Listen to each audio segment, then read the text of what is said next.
Shalom, selamat pagi saudara-saudara sekalian. Salam sejahtera, jemaat yang dikasihi Tuhan. Kita bersyukur pada pagi hari ini kita bisa mengadakan ibadah di rumah kita masing-masing.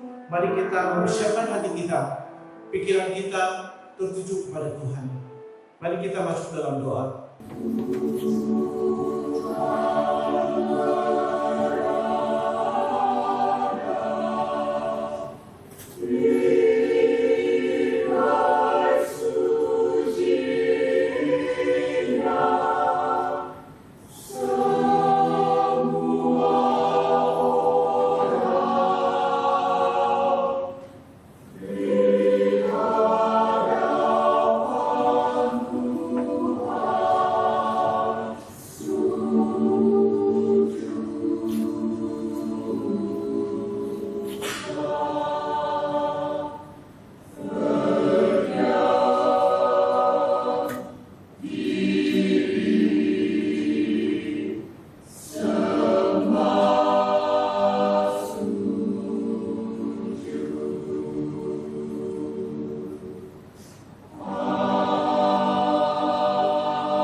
Bapa dalam surga, kami ucap syukur, terima kasih Tuhan akan kasih-Mu, karunia-Mu yang begitu besar bagi kami.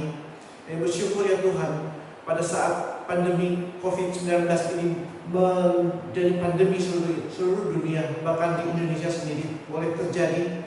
Kami percaya semua ini adalah bagian daripada rencana Tuhan untuk memurnikan akan setiap kami, agar kami ya Tuhan boleh datang ke hadirat Tuhan, meminta pengampunan apa yang telah kami lakukan sepanjang hidup kami ini ya Tuhan, telah banyak mengecewakan Tuhan. Pada pagi ini Tuhan ini mempersiapkan hati kami, pikiran kami agar tertuju kepada Tuhan untuk siap menerima firman Tuhan. Kami menyerahkan ya Tuhan akan waktu mulai dari awal pertengahan sampai akhir hanya dalam tangan Tuhan. Dalam nama Tuhan Yesus kami berdoa. Amin. Kami mempersilakan jemaat untuk bangkit berdiri. Dengan keyakinan ibadah ini terjadi karena pertolongan kita adalah dalam nama Tuhan yang menciptakan langit dan bumi, yang kasih setianya tetap sampai selama-lamanya.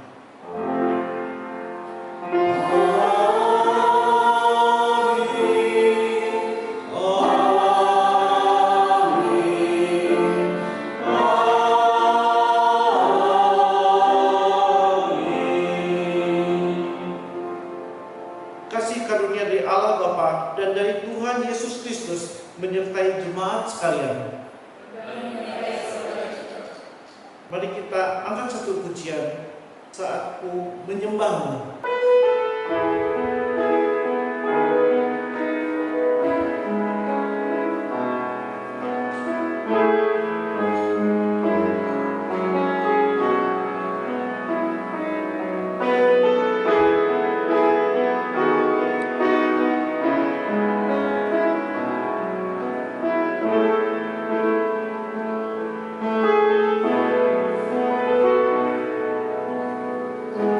So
Jemaat dipersilakan duduk.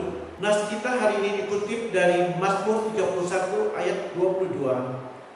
Terpujilah Tuhan, sebab kasih setianya ditunjukkannya kepadaku dengan ajaib pada waktu kesesakan. Mari kita menaikkan satu pujian dari KPPK 45 dengan hati yang penuh sukacita.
Jemaat yang dikasihi Tuhan, marilah kita merendahkan hati,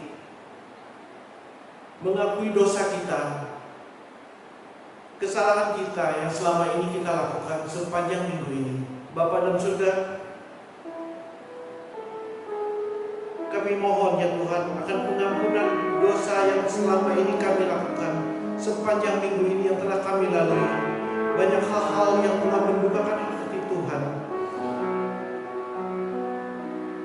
Kami bersyukur ya Tuhan, kami boleh memuji Allah yang begitu mengasihi kami, boleh mengampuni akan segala pelanggaran-pelanggaran kami. Mampukan kami ya Tuhan, agar kami pada hari-hari yang akan datang, kami boleh mempunyai hati yang menyenangkan hati Tuhan. Banyak pelanggaran-pelanggaran yang telah kami lakukan, biarlah ya Tuhan itu menjadi satu hal yang membuat kami ya Tuhan sadar bahwa kami sebenarnya tidak layak di hadapan Tuhan, tapi Engkau melayakkan kami.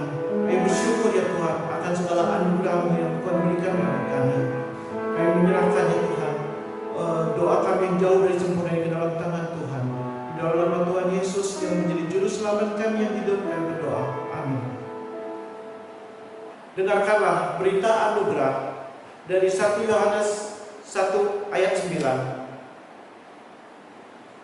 Jika kita mengaku dosa kita, maka Ia adalah setia dan adil, sehingga Ia akan mengampuni segala dosa kita dan menyucikan kita daripada segala kejahatan.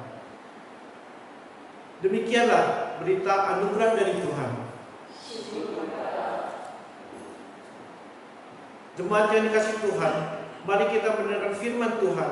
Marilah kita menyiapkan hati kita seperti busa yang merindukan air.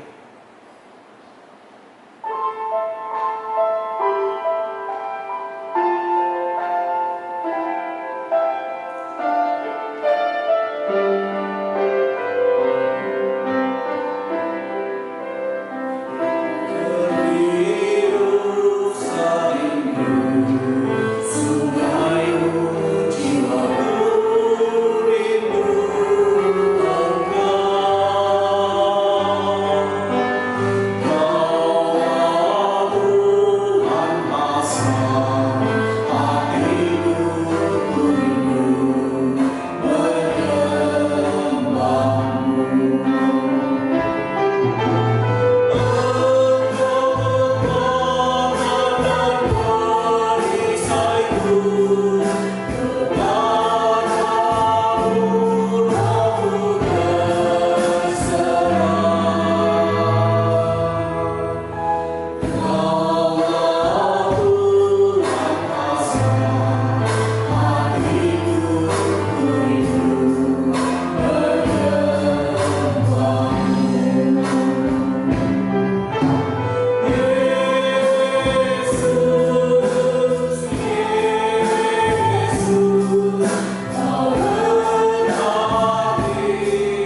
Shalom saudara sekalian, selamat pagi, salam jumpa, mari kita berdoa. Berkatilah kami Bapa di dalam ibadah sederhana ini. Sekarang kami akan membaca sedikit firman-Mu, merenungkan bersama-sama. Berikanlah Roh Kudus menuntun kami mengerti firman-Mu. Di dalam Yesus kami berdoa, amin. Firman Tuhan diambil dari kitab Ulangan pasal yang ke-32, ayat 10 hingga 11. Demikian bunyi firman Tuhan. Didapatinya dia di suatu negeri, di padang gurun, di tengah-tengah ketandusan dan auman padang belantara. Dikelilinginya dia dan diawasinya dia, dijaganya seperti biji matanya. Laksana Raja Wali menggoyang bangkitkan isi sarangnya, melayang-layang di atas anak-anaknya, mengembangkan sayapnya, menampung seekor, dan mendukungnya di atas kepaknya. Demikianlah firman Tuhan. Berbahagialah setiap orang yang membaca, merenungkan, dan melakukan dalam hidupnya. Haleluya.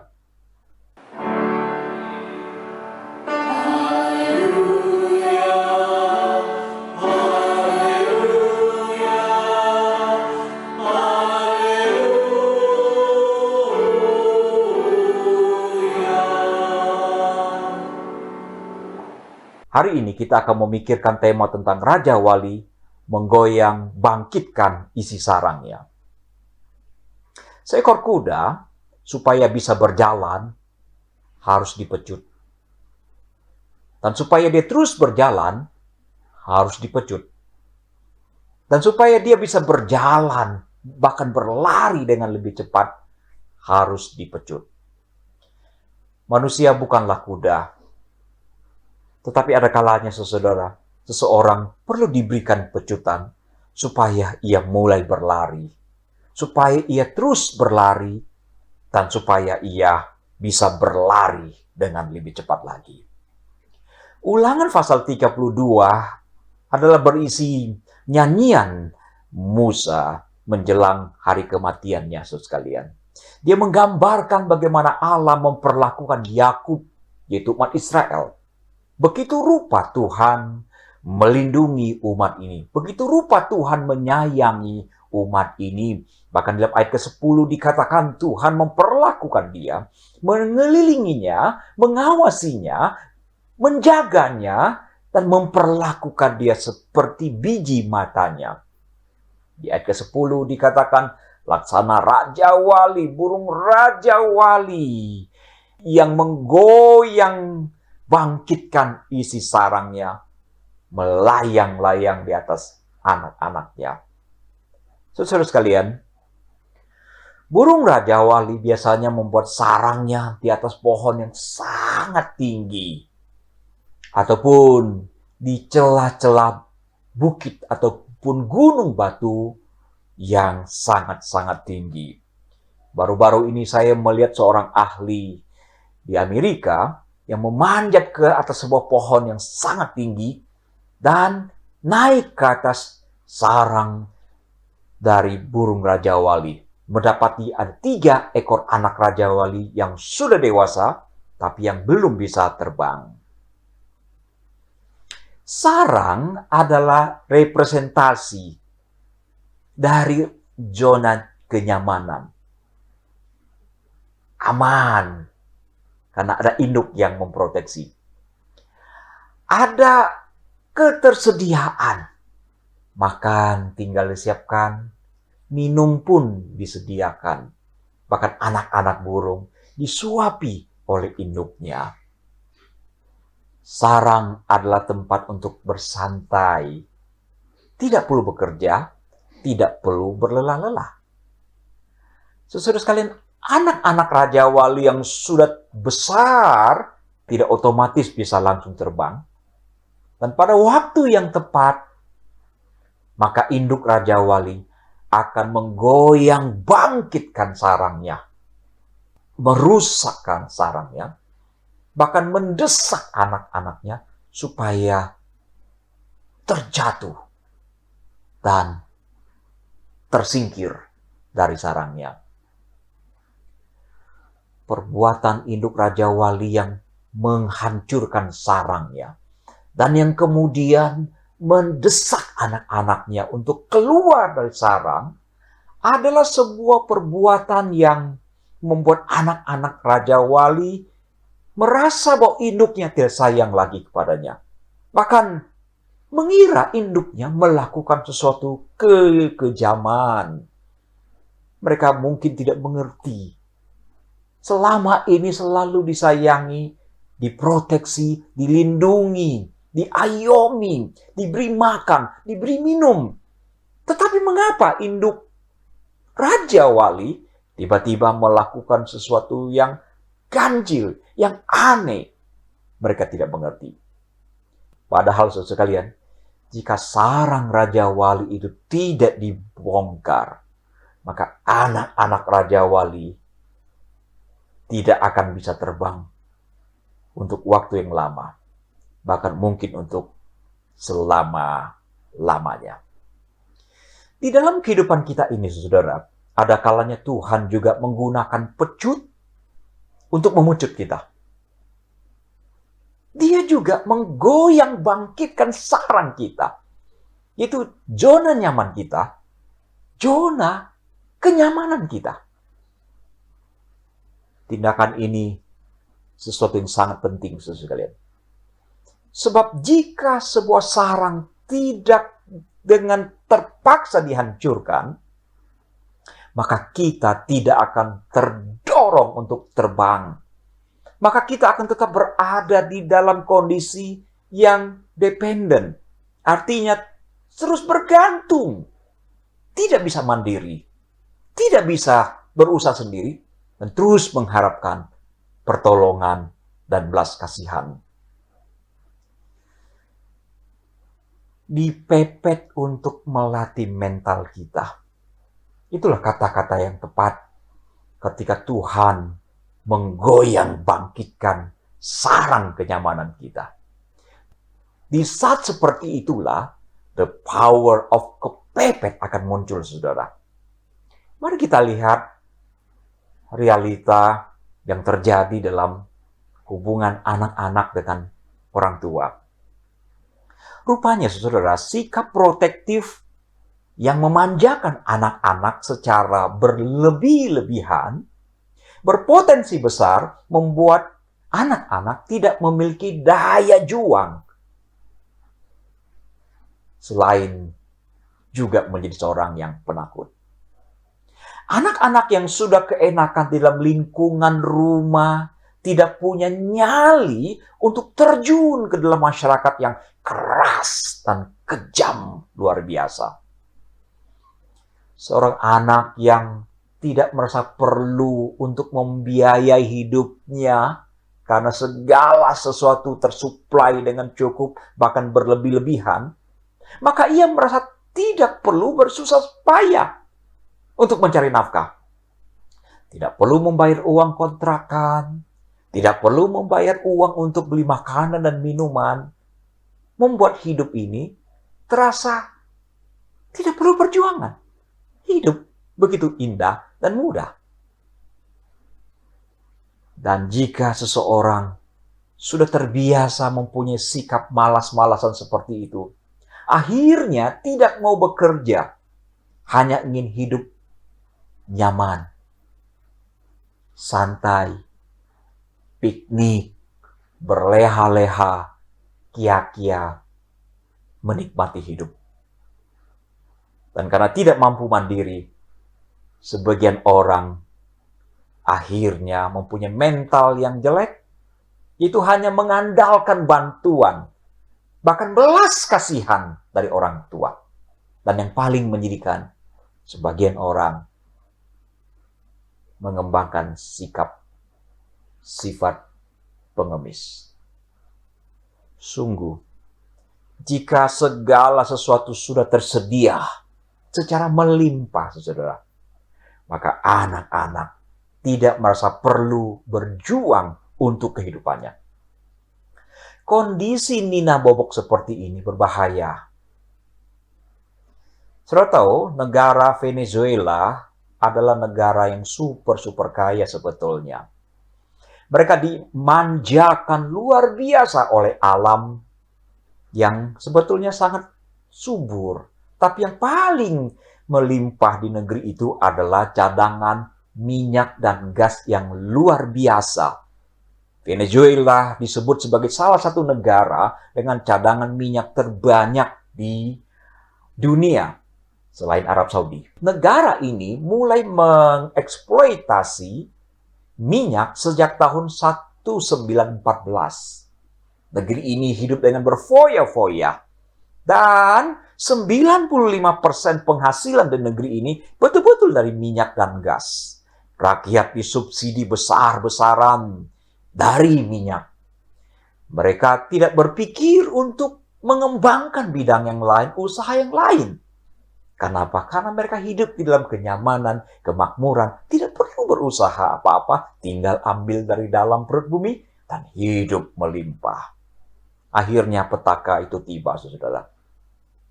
Pada tahun 2014, harga minyak anjlok habis-habisan. Di dalam kondisi seperti itulah, Venezuela mengalami krisis ekonomi yang maha dahsyat. Pada bulan April tahun 2018, terjadi hiperinflasi yang mencapai 83.000%. Saudara bayangkan, negara kita setiap tahun inflasi kira-kira 3%, 3-4%, semua orang berteriak-teriak. Apalagi inflasi mencapai 83.000%. Di bulan Agustus tahun 2018, bayangkan saudara, segulung kertas tisu harus dibayar dengan uang 2,6 juta bolivar, mata uang Venezuela. Itu setara dengan 150.000.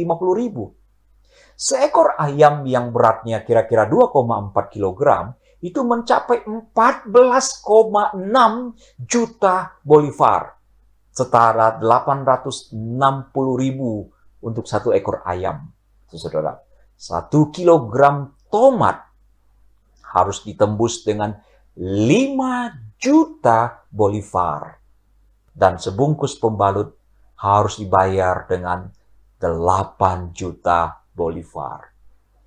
Berdasarkan laporan The Spectator Index yang dirilis pada awal tahun ini, saudara, tahun 2020, pada tahun 2019, inflasi negara itu mencapai konon, entah benar atau tidak, 10 juta %. Bangsa ini bangkrut gara-gara dimanjakan oleh sumber daya alam yang banyak, yang kaya, tapi tidak membuat mereka menjadi makmur.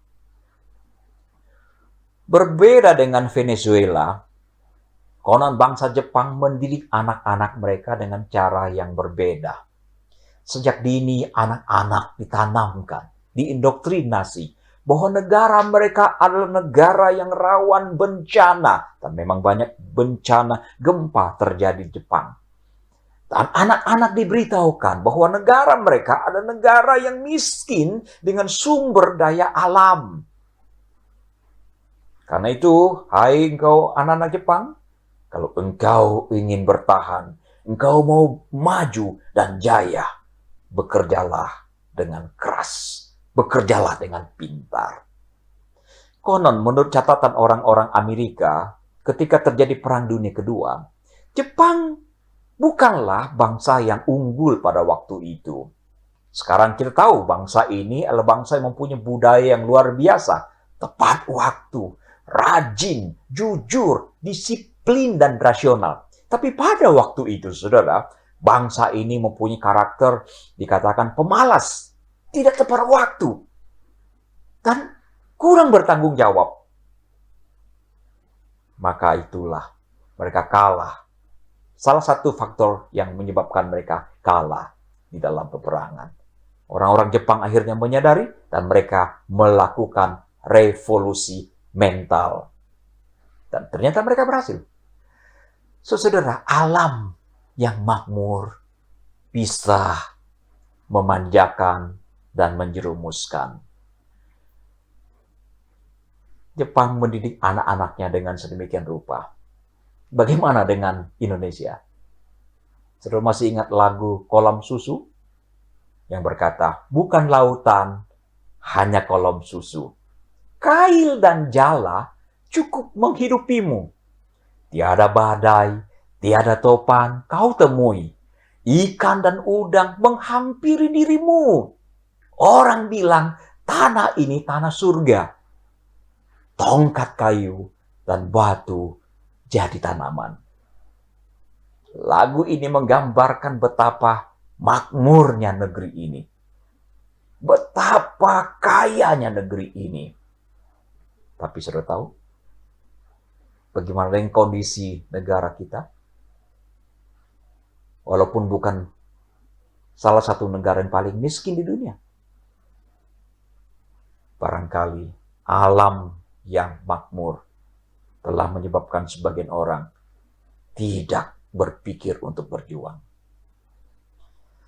Saudara sekalian, selain dimanjakan oleh alam, sebagian orang Kristen juga diindoktrinasi dengan cara yang benar separuh, benar 50%. Yaitu apa?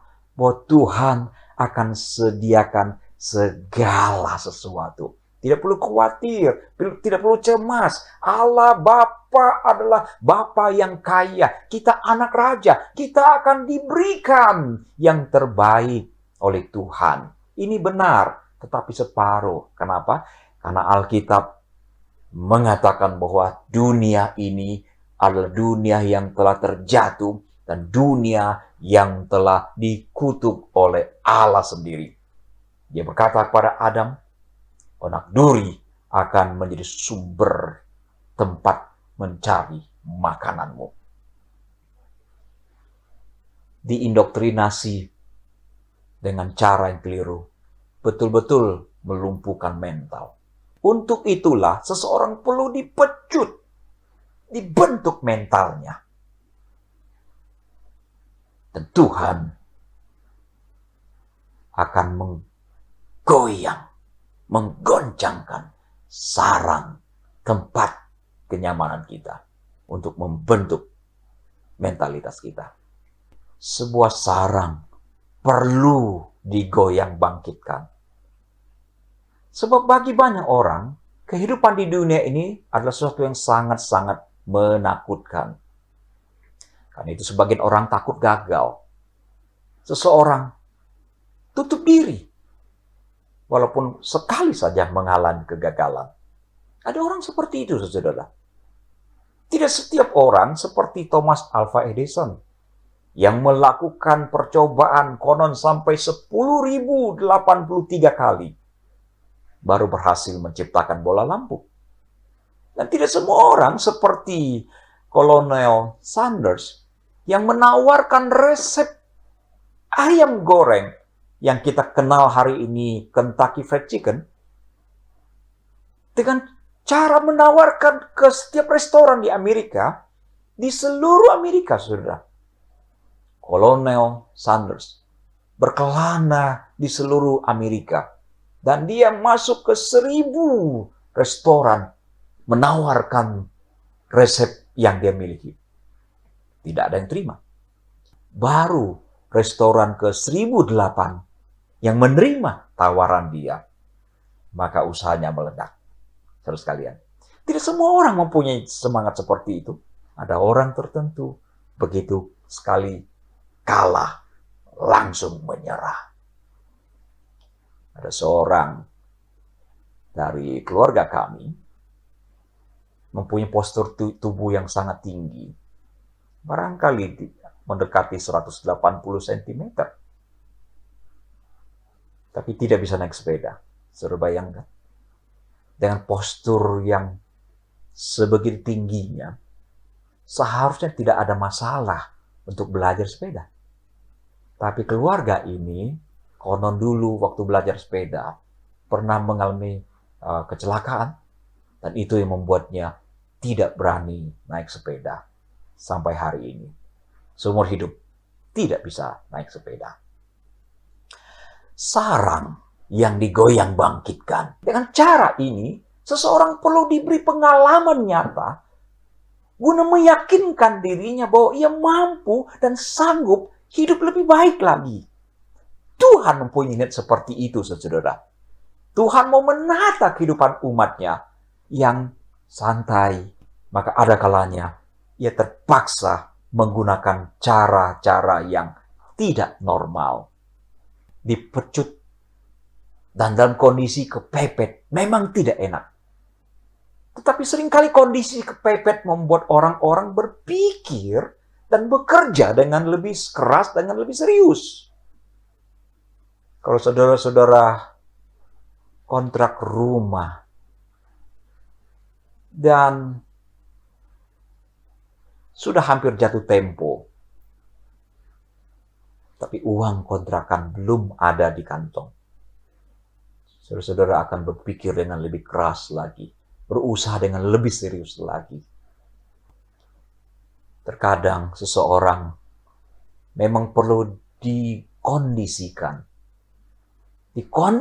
dalam keadaan terpepet, agar ia bisa masuk ke dalam satu babak yang baru, membuat hidupnya lebih bermakna, lebih berarti, dan lebih penuh. Dengan sebuah pecutan, seseorang dibimbing untuk keluar dari zona nyaman, untuk masuk ke dalam stage yang lebih tinggi dan lebih bermakna. Bahkan hebatnya, saudara, banyak orang sukses justru setelah mereka melewati kondisi yang terdesak, terpepet, seperti anak-anak Raja Wali yang kehilangan sarangnya dan yang kemudian didesak keluar dari sarangnya. Chris Gardner adalah seorang Amerika, sekarang umurnya 66 tahun, dari keluarga yang sangat-sangat miskin. Ibunya terpaksa harus mengambil 3 pekerjaan sekaligus, saudara, untuk membiayai hidupnya. Pada waktu ibunya menikah lagi, Chris sering kali diperlakukan dengan sangat-sangat tidak baik. Karena itu Chris dibesarkan dalam kondisi yang tidak kondusif, tidak baik. Nah, ketika dewasa, Chris tidak mampu melanjutkan kuliah kedokteran yang dia inginkan karena memang tidak mempunyai biaya. Akhirnya dia berjualan alat-alat kesehatan untuk membiayai hidup dan keluarganya. Dalam kondisi yang sangat miskin, saudara, istrinya terpaksa meninggalkannya. Akhirnya Chris Gardner terpaksa menggelandang menjaga anak laki-laki yang ditinggalkan istri untuk dirinya. Di saat seperti itulah, saudara, dia diusir dari kontrakannya. Tidak mempunyai makanan. Dia harus mengambil makanan dari Departemen Sosial Amerika, mengambil makanan dan menumpang tidur di gereja. Dan yang paling menyedihkan, Chris Gardner dan anaknya harus tidur di toilet tanpa menggunakan alas, menggelandang. Dalam kondisi yang sangat-sangat terjepit seperti itulah, dan sangat-sangat menyedihkan. Chris seperti anak Raja Wali yang ditendang keluar dari sarangnya, dan dia belajar untuk terbang. Sudah tahu hari ini, Chris Gardner telah menjadi seorang pembicara motivasi yang terkenal. Dia menjadi seorang pialang saham yang sangat luar biasa. Belum lama ini dilaporkan bahwa asetnya telah mencapai 20 juta US dollar. Sangat kaya. Bahkan ada produser film yang telah membuat film tentang sejarah hidupnya. Chris Gardner bangkit dari keterpurukannya. Saudara sekalian, Allah ada kalanya menggonjang sarang guna membimbing anak-anaknya keluar dari krisis. tahun 1984, kami sempat mengalami krisis yang luar biasa. Setelah ayah mengalami kebangkrutan secara ekonomi, tidak tahu apa yang harus dilakukan lagi. Semua jalan sepertinya tertutup. Akhirnya keluarga besar terpaksa harus pindah ke rumah kakek dan nenek. Papa tidak punya pekerjaan, tidak punya penghasilan yang tetap. Kondisi sangat menyedihkan. Sesudah dalam kondisi seperti itu, Tuhan mengizinkan kami mengalami sebuah kondisi terusir keluar oleh salah satu anggota keluarga yang sudah meninggal. Pengalaman itu sangat menyedihkan. Sungguh, sangat membekas di hati kami. Tapi itulah pimpinan Tuhan. Tuhan membiarkan kami mengalami seperti itu. Dan rupanya itu menjadi titik balik bagi kehidupan perekonomian keluarga kami. Tuhan mengizinkan sarang kami diobrak-abrik, kenyamanan kami diobrak-abrik. Dan rupanya itulah cara Tuhan membimbing kami, anak-anak Bapa Surgawi, untuk keluar dari krisis yang kami alami. Saudara, marilah kita sadari, kalau kita mengalami berbagai kesulitan, tantangan yang hidup ini, mari kita bercermin. Jangan-jangan Tuhan sedang menggoncang sarang kita, supaya kita bisa terbang dengan lebih tinggi lagi. Pada saat sarang kenyamanan kita diobrak-abrik oleh Allah, marilah kita bersiap-siap untuk mengembangkan kepak sayap kita. Sebab Tuhan bermaksud mengajar kita untuk terbang merdeka, bukan duduk terikat untuk mengemis dan disuapi. Mari kita berdoa.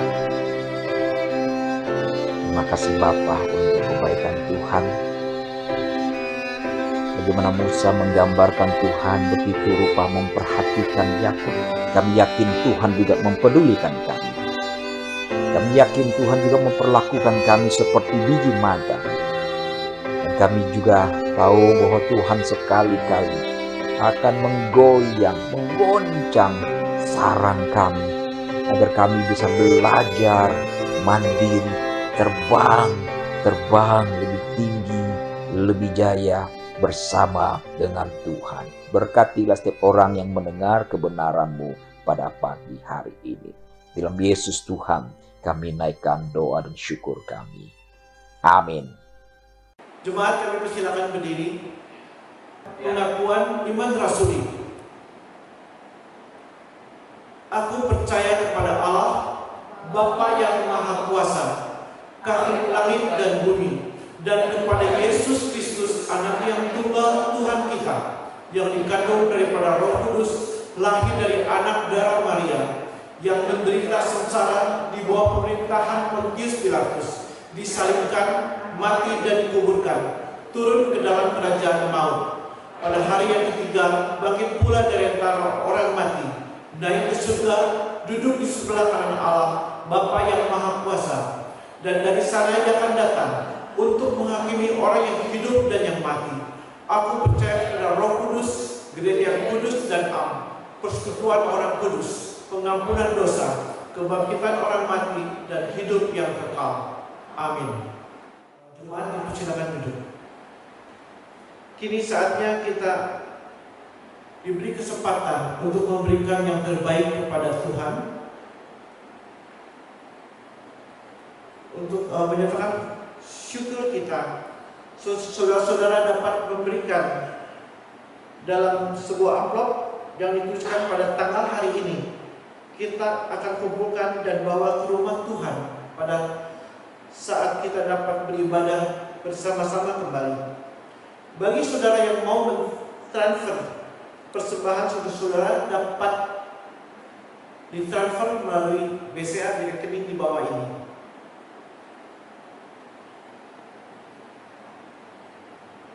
Kiranya Tuhan menerima persembahan syukur kita. Sebelumnya saya akan bacakan nas persembahan hari ini, diambil di Roma 12 ayat 1.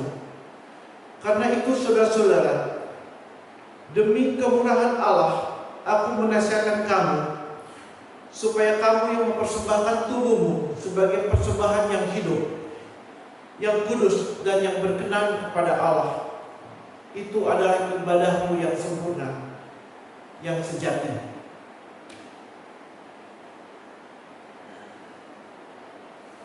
Mari kita masuk dalam doa.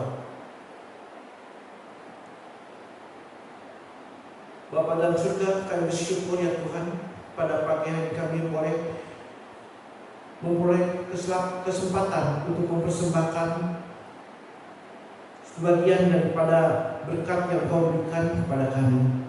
Kiranya Tuhan pakai apa yang kami berikan ini untuk memperluas pekerjaan Tuhan di muka bumi ini. Biar lebih banyak lagi orang yang boleh diselamatkan. Kami menyerahkan ya Tuhan akan setiap tangan-tangan yang akan memberikan. Biarlah Tuhan memberkati mereka. Bagi yang belum dapat memberi, kiranya Tuhan mencukupkan mereka. Di dalam nama Tuhan Yesus kami berdoa dan syukur. Amin. Mari kita angkat satu pujian 221.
Silakan berdiri.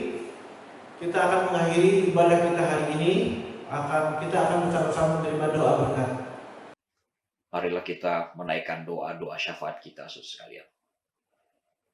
Bapa Surgawi, kami datang kepadamu menyerahkan segala pergumulan kami lagi kepadamu ya Bapa.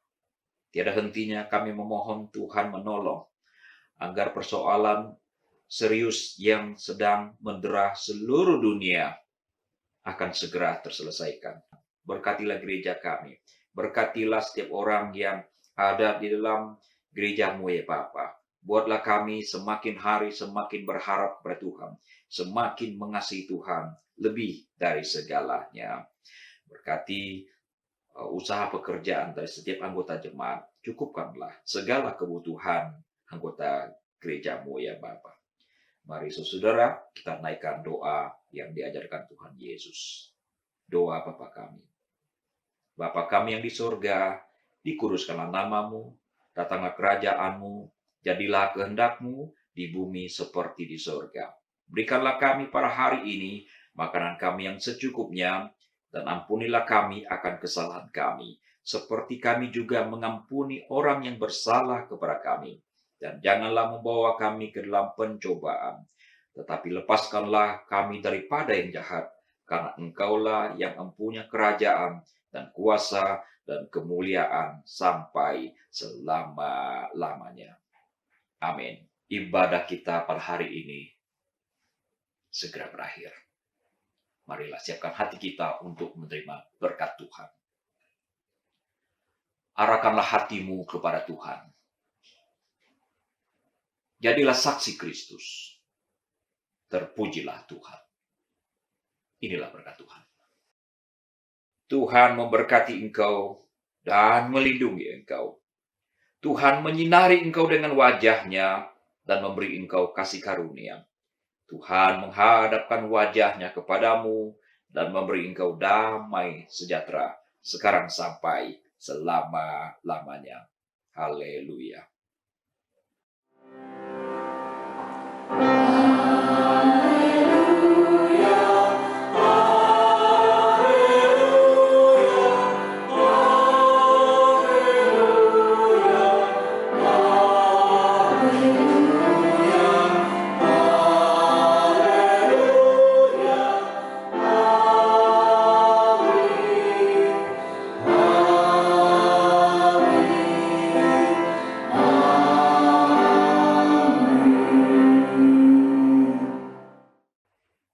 Silakan duduk kembali.